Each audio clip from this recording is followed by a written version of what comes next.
Hey, so normally this is a channel talking about cartoons, tokusatsu, and TV history. But today, we're going to chuck all of that aside and we're going to talk about a different subject: mental health. Specifically, my mental health.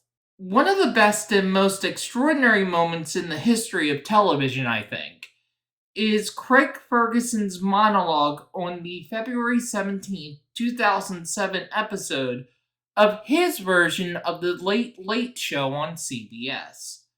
If you haven't watched it, I highly suggest that you do so, as it is an incredibly powerful and moving piece. In it, he addresses Britney Spears' then recent meltdown, being perhaps the only figure at that time to actually show sympathy and empathy towards her ordeal. But he also opened up about his own history of addiction and mental illness. I try to carve out some time to watch it at least once a year.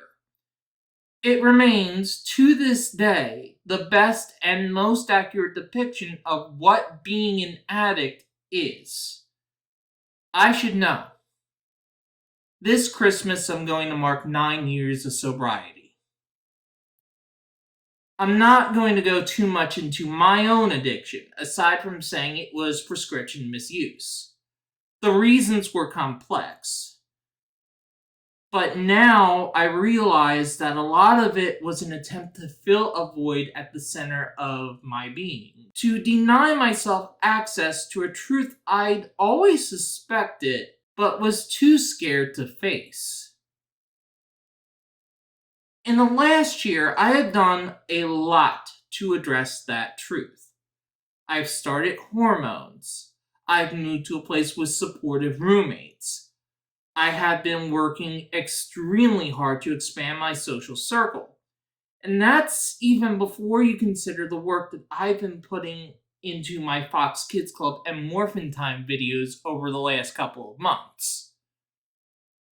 But our brains are fragile machines. We can try to optimize them. We can even try to fix them to an extent through medicine. But that can only go so far. My issues go beyond just addiction and gender dysphoria. I have ADHD. I have autism.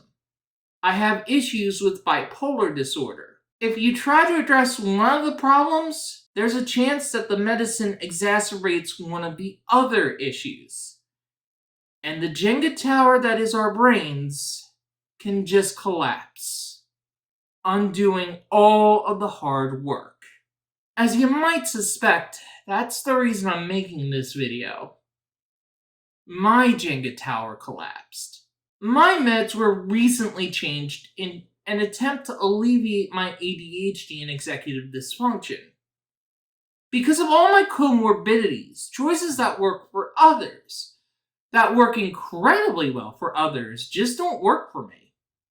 This new medication, which for privacy reasons I'm not going to name, did prove effective, at least at first. But, like I said, if you address one thing, you can open up problems with another. What worked effectively well for my ADHD also sent my bipolar disorder into overdrive. I became more restless. Moods got more irritable. I found it much harder to sleep. And more, I withdrew into what I and basically everyone else still calls Twitter. And, well, on that app lies madness. Particularly the condition of the world today, which, as you might have guessed, it ain't great. As I doom-scrolled, non-stop, for hours every day, I was, unbeknownst to myself, pouring gasoline on every aspect of my life, on my livelihood. And as I doom-scrolled, my feed more and more just evolved into a fire hose of misery, of death, of complacency, of abuse of power, of hate, of hate, of hate, of hate. A non-stop supply of gasoline being poured on every surface, primed for a lit match. And on November 9th, 2023,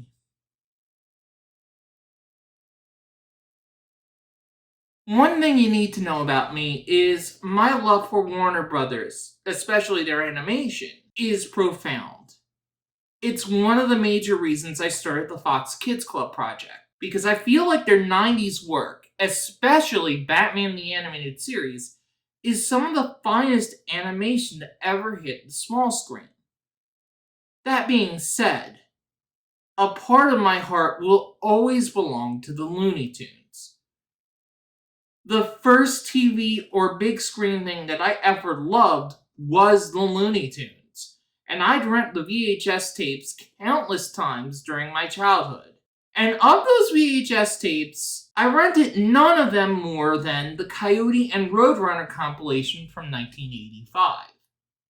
These are my favorite Looney Tunes, a perfectly constructed study of obsession and perseverance in the face of horrible luck.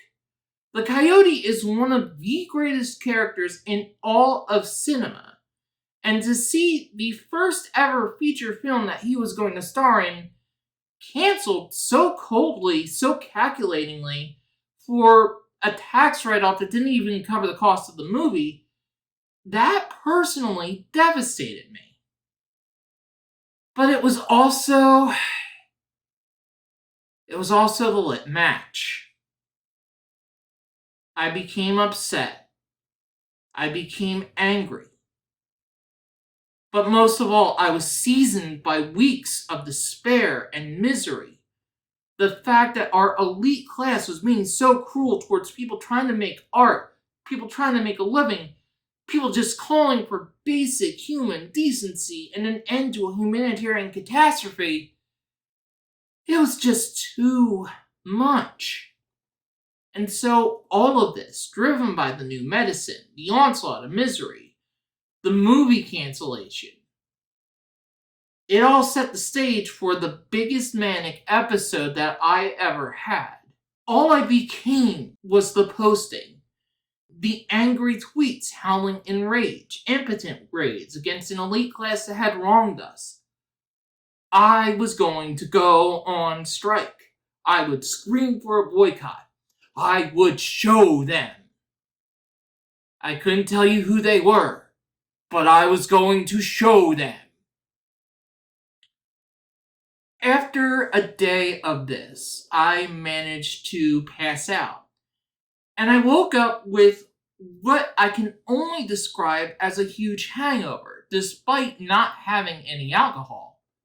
I was able to piece together what happened, realized with horror the extent of the manic episode, and began working with my personal support system to rebuild the fragile machine that is my brain. The offending medication is currently residing in the Philadelphia sewage system. The Twitter apps have been banished from my mobile devices.